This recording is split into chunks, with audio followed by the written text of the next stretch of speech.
Hi, hello, and welcome to my YouTube channel. My name is Ibrahim Balaji, and I'm the founder of Bote Technologies. In this tutorial video today, I'm going to show you how I built this bottom navigation app in Android Studio using Java programming language.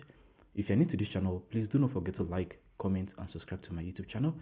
So today we're going to see how we can build a bottom navigation app like this using Android Studio and using Java programming language. If you're new to this channel, please do not forget to like, comment, and subscribe to my YouTube channel. So the first step I'm going to do is I'm going to click on Android Studio and I'm going to click on New Project. So I'm going to select Empty View Activity and I'm going to click on Next. So for the name, I'm going to choose the name of my app to be bottom underscore navigation app. And right here, I'm going to select the programming language as Java. So basically in Android Studio, you can build your Android apps using two programming language. You can build it using Java and you can use Kotlin as well to build your Android apps. For this tutorial video, we're going to be choosing Java and I'm going to select Java as my programming language.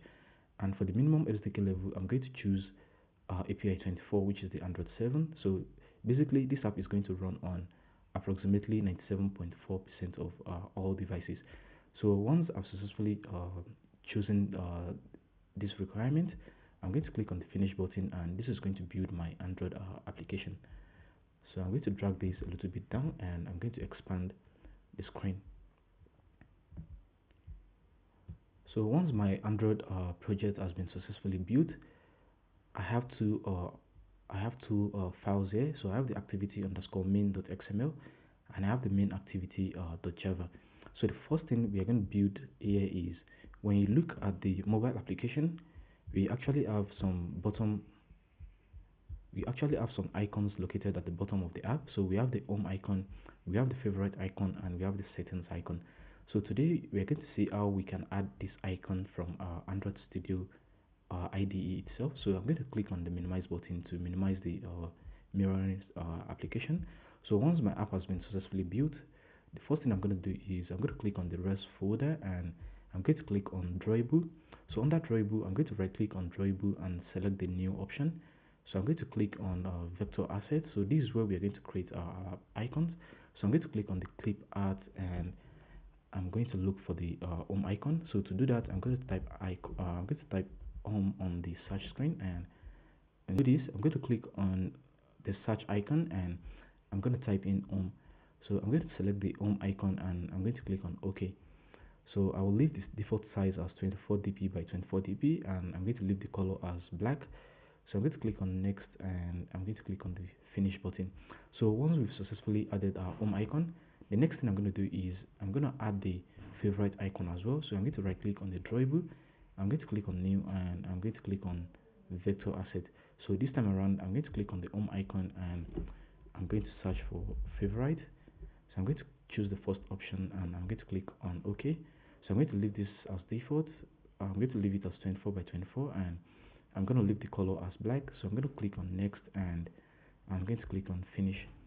So the next icon we want to add is our settings icon. So I'm going to right click on drawable and I'm going to select the vector asset and I'm going to click on the clip art.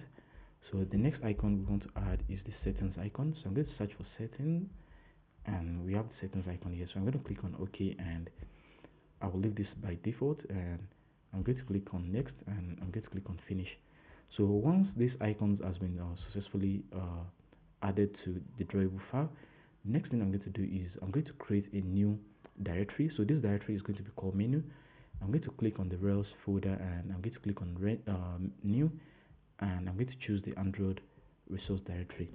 In the Android resource directory, I'm going to select the resource type as menu and this will change the directory name to menu as well and I'm going to click on OK. So once this menu directory has been created, I'm going to right click on the menu, I'm going to click on new and I'm going to create a new menu resource file. So for the menu resource file, I'm going to call the menu resource file bottom navigation and I'm going to click on OK.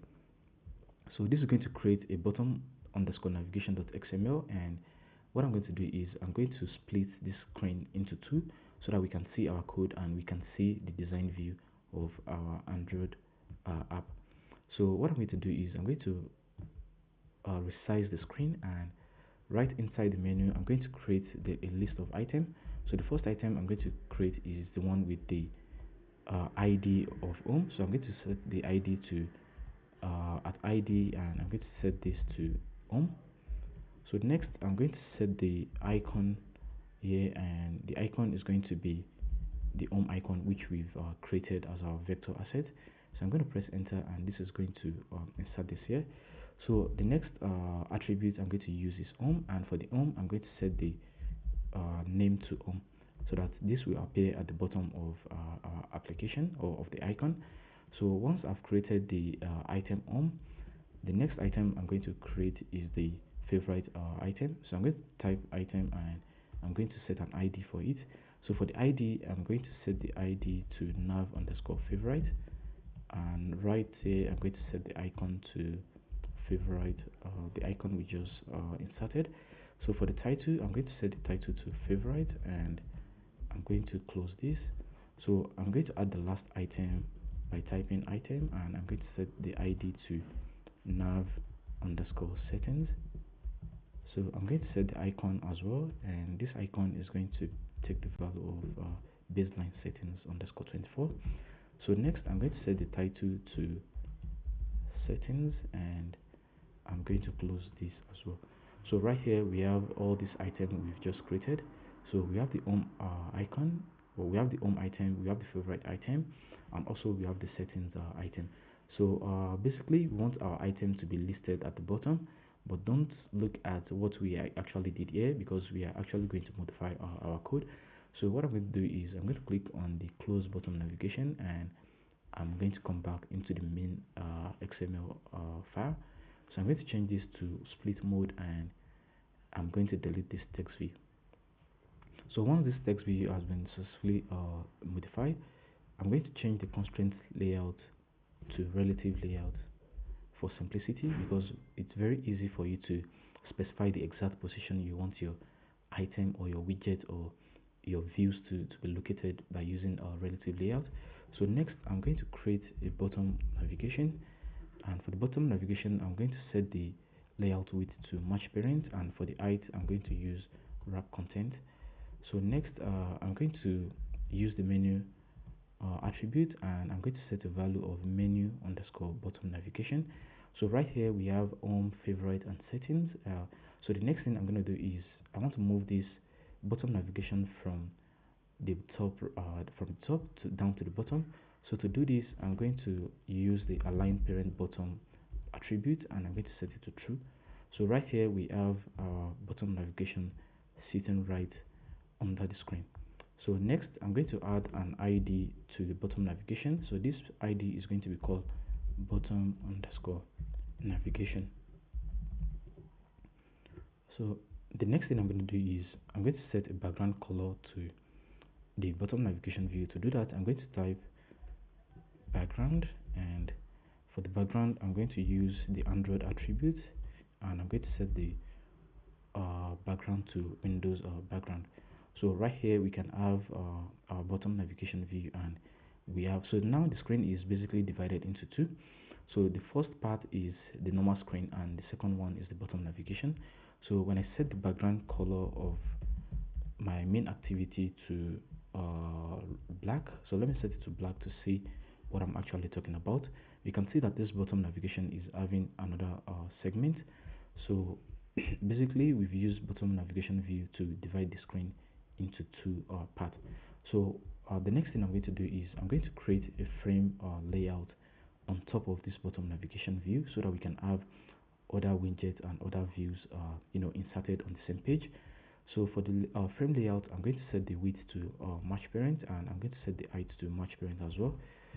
So I'm going to use an attribute called layout above. So I'm going to use layout above, and I want this layout to be right above the bottom navigation view. So I'm going to type bottom navigation, and right here we have two sections. So we have the section for frame layout, and we have another section for bottom navigation view. So for the frame layout I'm going to set an ID, and this is going to be called fragment underscore container. So once this has been created, the next thing we want to do is we want to make sure when the user clicks on home, it should change the fragment the user is currently in, and when the user clicks on favorite, it should also change the fragment to favorite, and when the user clicks on settings, it should also navigate the user to the settings fragment. So the next thing I'm going to do is I'm going to create a layout called fragment. So to do this, I'm going to go inside the layout folder, and I'm going to right click on the layout folder. So I'm going to click on new, and I'm going to create a new layout resource file. So for the layout resource file, I'm going to call this fragment underscore and I'm going to change the root element from constraint layout to relative layout, and I'm going to click on OK. So once the fragment XML file has been created, I'm going to split the view into two so that we can actually see what we are doing on the screen. So I'm going to drag this a little bit down, and right inside the fragment, I'm going to write a text view. So this text view is going to allow us to know which fragment we are actually in when the user clicks on the bottom navigation. So for this, I'm going to set the text to fragment so that we can know the fragment we are actually in. So I'm going to center the text to the center of the screen. So I'm going to use the attribute center in parent, and I'm going to set the value of true to it. So right here we have the fragment sitting at the center of the screen. So next, I'm going to increase the text size to 24 sp, and you can see that the text has become a little bit bigger. So what I'm going to do is I'm going to apply a background color to the fragment so that when the user clicks on it, we can actually see the fragment we are currently in. So to do this, I'm going to type in #298,000. So right here we are having a green color, and to make this text appear on the green color, I'm going to set the text to white by using #FFF, and we can see that we have our text on fragment to have a color of white. So once this has been created, I'm going to create two additional fragments. So this fragment I'll be creating is going to be called fragment underscore favorite. So I'm going to type fragment underscore favorite, and I'm going to choose the root element as relative layout as well. So I'm going to press enter, and I'm going to click on OK. So I'm going to choose the split mode so that we can see what we are doing in real time. So right here I'm going to type text view, and I'm going to set the width to wrap content and the height to wrap content as well. So I'm going to write a text, and the text is going to be favorite fragment, so that when the user clicks on favorite fragment, we can actually see that we are in the favorite fragment. So right now I'm going to set the text to the center of the screen. So I'm going to set layout center in parent to true, and I'm going to set a text size of 24 xp. So I'm going to choose text size of 24 sp to make the text a little bit bigger. So right here I'm going to set a background color of purple. So I'm going to use #2b2d50. So we actually have a purple background, and what I'm going to do is I'm going to set the text color from purple to white. So I'm going to use #FFFF, and we can see that we have our favorite fragment. So the last fragment is the settings fragment. So I'm going to click on the layout. I'm going to right click and click on new, and I'm going to create a new layout file. So this is going to be called fragment underscore settings. So I'm going to change the root element from constraint layout to relative layout, and I'm going to click on OK. So I'm going to split this into two as well, and inside the settings fragment, I'm going to use the text view. So the text view is going to have a value of wrap content, and the height is going to have a value of wrap content as well. So for this, I'm going to set the text to settings fragment, and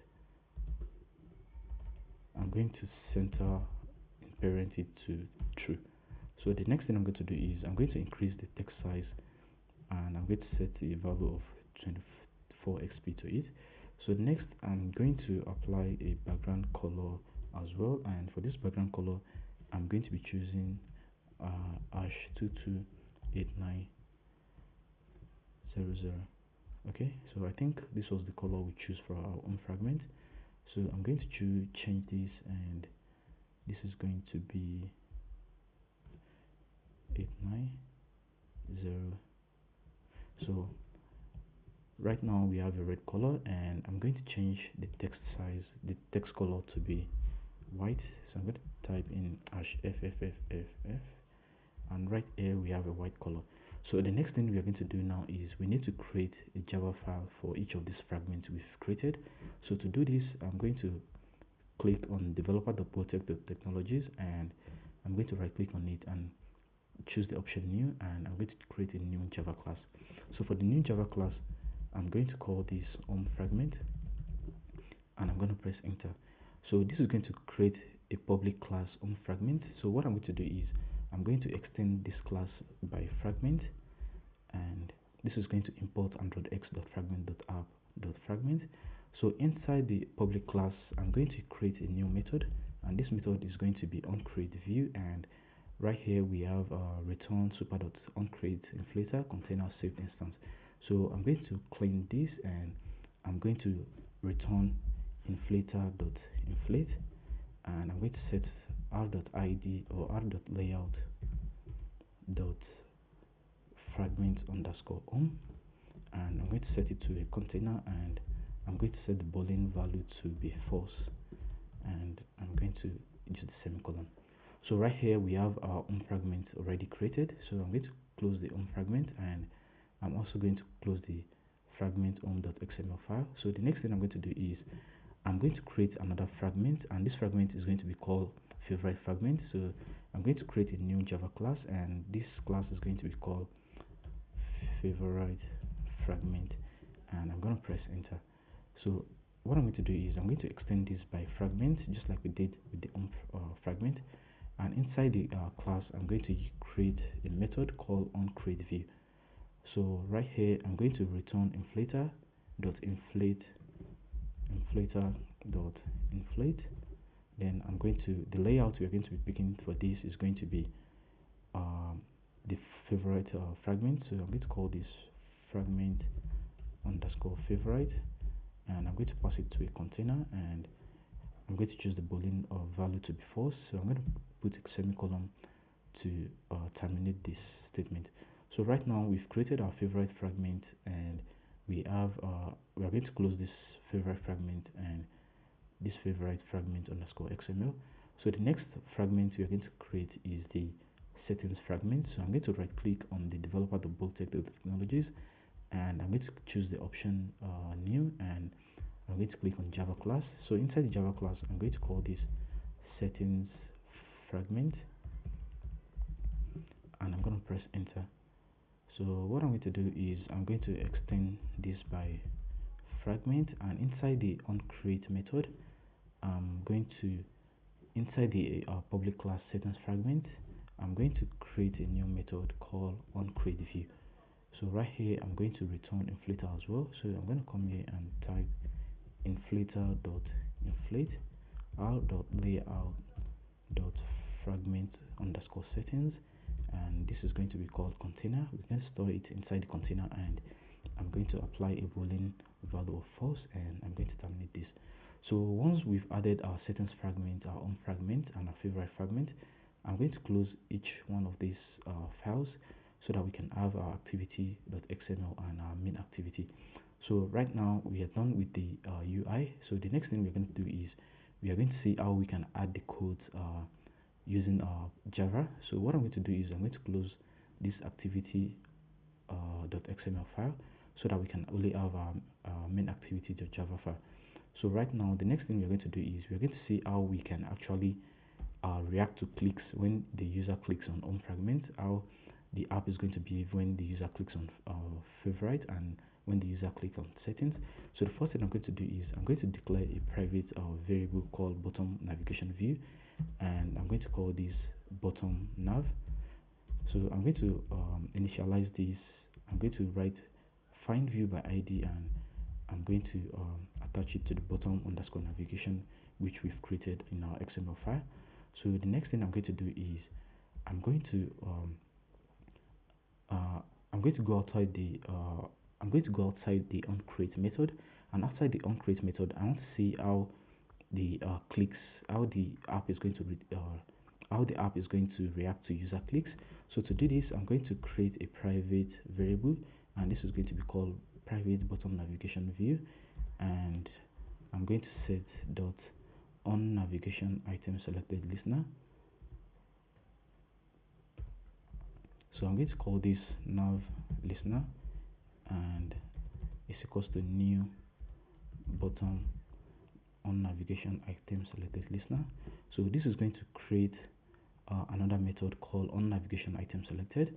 So we have an error here, and I'm going to come down right here and type a semicolon to terminate this. So once we've already created this, the next thing I'm going to do is I'm going to see how we can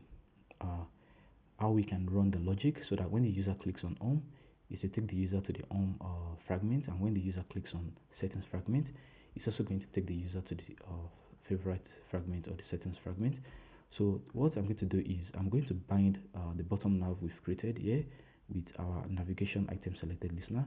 So to do that, I'm going to type bottom nav dot on set navigation listener, and I'm going to call this navigation listener. So right here we have bottom nav dot set on navigation item selected listener, and here we have our nav listener.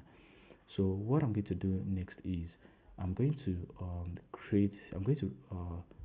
remove this, and I'm going to create a fragment. So I'm going to call this fragment selected fragment, and I'm going to initialize it to be null. So we are going to create a switch statement, so that when the user clicks on home, it's going to redirect the user to the home fragment. So to do this, I'm going to type switch, and inside the switch, I'm going to select my item. So I'm going to have item dot get item ID, and I'm going to have my curly braces. So inside the switch statement, we are going to have several cases. So we are going to have three cases. The first case is when the user clicks on the home icon, when the user clicks on the favorite icon, and also when the user clicks on the settings icon. So right here, I'm going to create a case, and I'm going to have r.id.nav underscore home, and I'm going to close this. So the next thing I'm going to do is I'm going to call selected fragment is equals to new home fragment. So when the user clicks on home fragment, it should redirect them to the home fragment. So what I need to do is I need to break out of the switch statement. So I'm going to write break, and I'm going to terminate this. So right now, what I'm going to do is I'm going to copy this code, and I'm going to duplicate it 2 more times. So I'm going to come down here, I'm going to paste this, I'm going to come down and paste this as well. So for the second case, this is going to be nav underscore favorite, and for the third option, it's going to be nav underscore settings. So I'm going to edit this as well, and I'm going to change this to settings. So right here we have an error. We have r.id.nav underscore home is reporting an error. So if you actually see this error on your Android Studio IDE, what I would advise you to do is go to Gradle or script and look for Gradle.properties. So inside the Gradle properties, I'm going to add the following code to it. So I'm going to use android.non-final res id, and I'm going to set this to false, and I'm going to sync my project. So I'm going to click on the sync project, and the error should disappear after syncing this. So, okay, so the next thing I'm going to do is I'm going to come right outside the switch statement, and I'm going to get support fragment dot begin transaction dot replace, and I'm going to call r dot id fragment underscore container. Then I'm going to call selected fragment, and I'm going to commit this. So I'm going to terminate this, and right here we still have an error because we are missing a return statement. So to do this, I'm going to write return, and I'm going to set the return value to true, and I'm going to terminate this. So right here we still have the error r.id.nav underscore home. So what I'm going to do is I'm going to come right into the menu file we created, or I'm going to come back into the drawable file we've created. So I'm going to look for favorite home, and okay, so right here I'm going to come inside the bottom navigation, and right here I have to check if these values are properly set. So right here I have nav underscore home, and here I have nav underscore favorite, and here I have nav underscore settings. So I'm going to go back to my main activity.java, and what I'm going to do is I'm going to click on this option, and I'm going to sync the project with Gradle file. So I believe if this project has been successfully synced, this error should disappear on the screen. So if this error keeps on coming, so what I'm going to advise you to do is I'm going to on the screen. So if this error keeps on coming, so what I'm going to advise you to do is I'm going to go back to Gradle properties, and I think I missed an S in the ID. So I'm going to add this, and I'm going to try to resync my project. So I'm going to click on the sync, and I believe this should make the error to disappear, right? So right here we have our code, and what I'm going to do is our app has been successfully completed. So I'm going to click on the run app icon, and this should launch our app on my mobile phone. So I have my mobile phone connected to our Android Studio. So this is going to install the app, and once this app has been successfully installed, you are going to see the new app on the screen. So the app just finished building, and right here we have our mobile fragment, we have our home fragment, we have our favorite fragment, and we have the settings fragment, and of course we have the home fragment as well. So one thing you notice is when we launch our mobile application, the home fragment was white instead of green. So what we need to do is we need to modify uh, the first code. And so what I'm going to do is I'm going to go back inside the onCreate method, and I'm going to add the following. So I'm going to get support fragment manager dot begin transaction dot replace, and I'm going to set r dot id fragment container, and I'm going to set the home fragment to be the first fragment to be displayed on the mobile application. So I'm going to run this one more time to see if this error has been successfully resolved. And right here I have my mobile application, and we can see that the favorite fragment is the first fragment that is displayed, and we have our favorite, and we have our settings fragment. If you really enjoyed this video, please do not forget to like, comment, and subscribe to my YouTube channel. So when I click on the favorite fragment, we can see that this actually is not changing. So what I'm going to do is I'm going to minimize this and go right inside the favorite inside the settings fragment. So inside the settings fragment I must have made a mistake, so I'm going to go back inside here. So everything is correct. So what I'm going to do is I'm going to go right back inside here, and I'm going to see, so I have favorite fragment, I have favorite settings, and I have favorite home. So what you will notice is when I click on the favorite fragment and the settings fragment is not changing their background color. So I think there is a mistake in one of the codes. So what I'm going to do is I'm going to try and find where the error is coming from. So I forgot to change the home fragment to each of the fragment. So I'm going to change the home fragment to favorite fragment. I'm going to change this to favorite fragment, and also I'm going to change this to settings fragment as well. So I'm going to change this to settings fragment, and I'm going to run the app one more time to see if the app has been successfully built.